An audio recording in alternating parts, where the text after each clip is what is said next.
Subcommittee on Oversight and Investigations will now come to order. The chair recognizes himself for a 5-minute opening statement. Thank you to our witnesses who are before us today to testify on National Public Radio, NPR. I do have to note for the record that we invited NPR CEO Catherine Marr, who declined to appear today, to discuss NPR's alleged past efforts to pressure conservative and moderate voices into silence. Hopefully we can work out a time for her to appear to testify before this committee in the near future. The only reason not to appear in front of this committee at some point in the near future is if the allegations are both true and NPR doesn't care.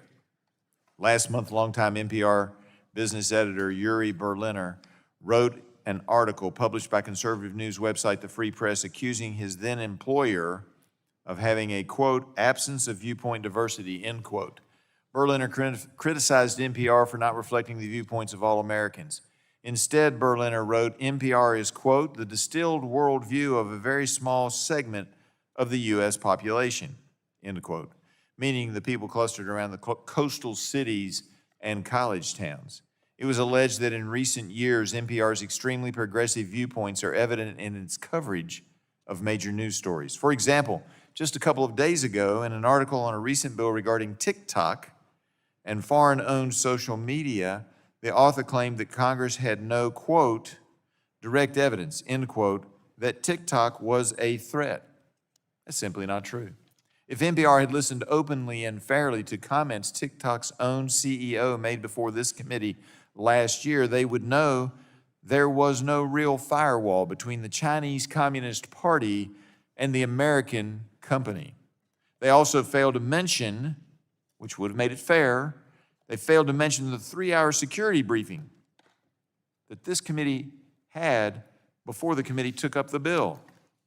That type of biased viewpoint affects the way I and many others look at NPR's coverage of ongoing anti-Semitic riots at universities across the country. NPR's coverage of these chaotic protests has been borderline encouraging, nostalgic even, evoking the good old days of protesting the Vietnam War.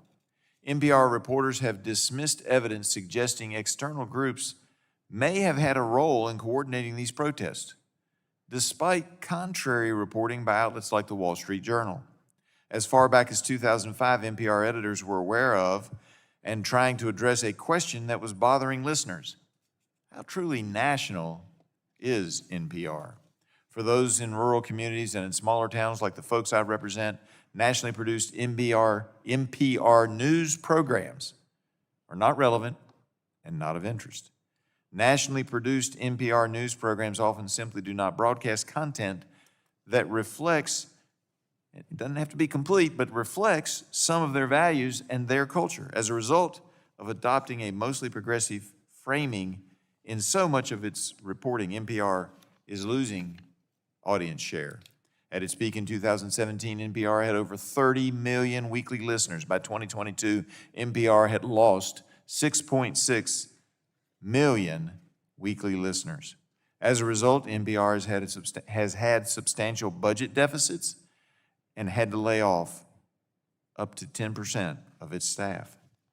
What was intended to be a media organization that brought together millions of Americans across geographic, socioeconomic, and ideological boundaries to discuss the issues, to discuss life, the arts, and culture, has now turned into what appears to be a progressive propaganda purveyor, using our taxpayer dollars, no less.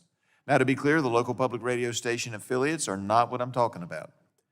I would make the distinction that they have often been more responsive programming and local public interest in civic stories. I've generally thought the local radio stations in my part of Virginia mostly provide a public service and in many cases are useful in helping to preserve local heritage.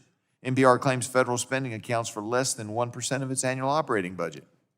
Although NPR receives only 1% in direct federal grants, local radio stations may use any portion of their federal grant from the Corporation for Public Broadcasting to pay for NPR's membership dues and programming fees. And that figure is roughly 30% of NPR's revenue.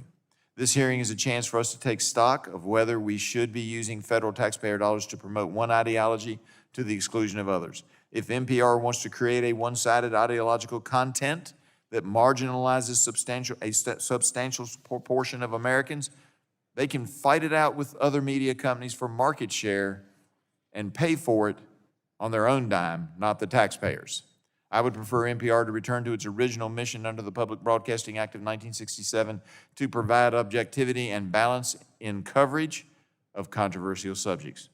To me, that means representing many different opinions in its news gathering. I want to thank our witnesses again and look forward to hearing your testimony, and I yield back. Thank you so much. Appreciate your testimony, and we'll now move into questions and a question and answer portion of the hearing. I will begin the questioning and recognize myself for 5 minutes.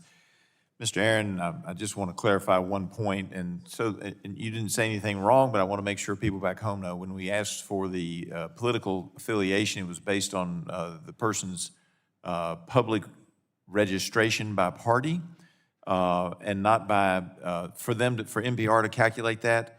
So we're not interested in if reporter John Doe is a Democrat, Republican, or an independent. Sometimes that's difficult because in many states, like my home state of Virginia, there is no party registration. And I'm not asking, and when we sent that letter, we weren't asking them to go around and do some kind of litmus test on whether they were a Republican, a Democrat, or an independent, but just tell us what the registered numbers are based on, and I know you've have disagreements with it, but based on Berliner's statements that it's heavily skewed towards one party. And while the population of D.C. might be disproportionately Democrat, clearly the surrounding areas, while more Democrat than my home area, should be taken into account. And the national NPR, wouldn't you agree, should be more reflective of all viewpoints and not just one. I'm not trying to stifle if somebody wants to be a progressive, but I do think if the taxpayers are paying for it, that we ought to be reflective of all voices. Wouldn't you agree with that? Well, thank you for the question, Congressman. I do appreciate the clarity on your intent. Yeah. However, I worry about the impact of NPR leadership needing to go in and look at what are the political affiliations and registrations of all of their employees. That's not something that they would traditionally do in hiring. In fact, I believe in the District of Columbia, discrimination, of course, based on political affiliation is a protected class. So I don't think that NPR should be in the business of doing that. I don't think Congress should be in the business of doing that. And be happy to talk with them about it. The concern was that it does appear that they lean way to the left, and that if all accents and all voices are to be heard, I don't hear a whole lot on the national news of folks with accents like mine or people in my district. Mr. Husick, I appreciate your comments very much. I thought that you had some good points, and one of them was that we should do a regular oversight of what NPR is doing. And I learned this morning, I've only chaired for the last 2 years, but I've been on this committee for about 14. We have not held a hearing to discuss NPR on any subject since 1999. So you would encourage us to have more regular things so the pressure doesn't build up to the point that we're at right now. Would you agree with that, or is that what you're trying to say? That's definitely what I'm trying to say, and I'm focusing on specific metrics that would encourage NPR to serve a broader audience. I'm not proposing defunding NPR. I find a lot of common ground with Mr. Aaron on this, right? What I'm saying, if NPR reports to you, and I'd put public broadcasting service in that same category, the PBS NewsHour. And make sure you lean into the mic so it catches so the folks back home can hear you. I can hear you, but you lean in. Yeah. I would put NPR and the PBS NewsHour in the same category. Report on the demographics and geography of your audience to demonstrate and have an incentive to serve a broader audience.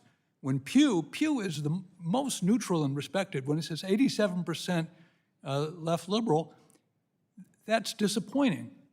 I don't think that reflects necessarily the views of Republican or Democrat reporters. They should be above the partisanship in their editorial duties. But if on the whole, the service is reaching only a select portion of the American public, that's a problem. And if they report to you regularly on progress they're making in expanding their geographic and demographic reach, I think that would be incentivizing for them to improve. And you think that would be a better test than the one we asked for about political affiliation then? Because we're just trying to get a fair impression of what's going on. The demographic listenership would help with that, is what you're saying. That's exactly what I'm All saying. right. And the other thing you said was that some of those fees that are going back to NPR are required for the local NPR stations? That's my understanding from my time at CPB, which is you pay dues to be part of the public 267-member NPR. There's 1,000 public radio stations, and 267 are NPR members, and to be an NPR member, you are required to pay dues in addition to purchasing. And I'm running out of time, but I will say that historically, even when I was in the state legislature, I supported the local radio stations because they do some programming that you can't get elsewhere, like the history of bluegrass, which is important in my district. I yield back.